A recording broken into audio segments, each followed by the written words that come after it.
Movie की शुरुआत होती है एक रेगिस्तान से, जहां हम विंडहैम नाम के एक आदमी को देखते हैं जो एक प्रोफेशनल फोटोग्राफर था। दरअसल वो रेगिस्तान में सूर्य ग्रहण की अच्छी अच्छी फोटोज क्लिक करने के लिए आया था। फिर शाम तक वो सभी फोटोज क्लिक कर लेता है और वहां से जाने लगता है। लेकिन थोड़ी दूर जाने पर उसको रोता हुआ एक बच्चा दिखाई देता है। तभी विंडहैम उससे पूछता है कि तुम क्यों रो रहे हो, जिस पर वो कहता है कि मैं यहाँ पर खो गया हूँ। तब ये सुनकर विंडहैम उस बच्चे को अपने साथ चलने के लिए कहता है, लेकिन वो बच्चा दूसरी तरफ जाते हुए कहता है कि मेरे पेरेंट्स उस तरफ मिलेंगे। तब विंडहैम को ना चाहते हुए भी उस बच्चे के पीछे जाना पड़ता है और साथ ही वो उस बच्चे को रोकने की कोशिश करते हुए कहता है कि उस तरफ कोई भी नहीं है। लेकिन वो बच्चा नहीं रुकता। फिर उसका पीछा करते करते विंडहैम रेगिस्तान के काफी अंदर तक जा चुका था। तभी विंडहैम उस बच्चे को जबरदस्ती रोकने की कोशिश करता है, लेकिन वो बच्चा फिर भी नहीं रुकता और तभी वो विंडहैम को एक अजीब सी स्माइल देखकर वहां से भाग जाता है, जिससे विंडहैम समझ जाता है कि वो बच्चा उसको यहाँ पर जानबूझकर फंसाने के लिए लाया है।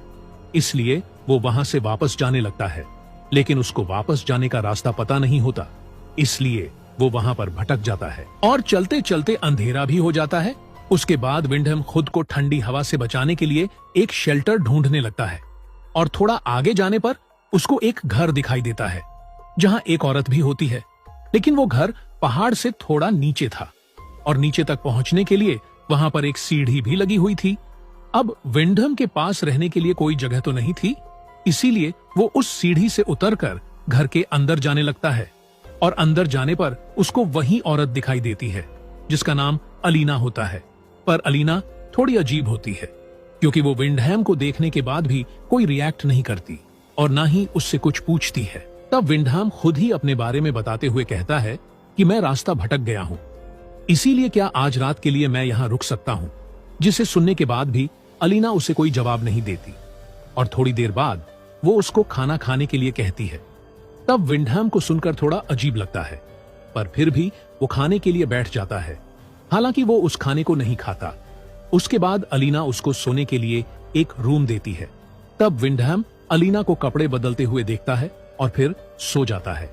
उसके बाद अगले दिन विंडहैम उठकर दोबारा उसी सीढ़ी के पास जाता है, लेकिन वो देखता है कि वो सीढ़ी वहां पर नहीं है और अब वो जिस जगह पर खड़ा है वो जगह चारों तरफ से ऊंची ऊंची चट्टानों से घिरी हुई है, जहां से बिना सीढ़ी के निकलना नामुमकिन था।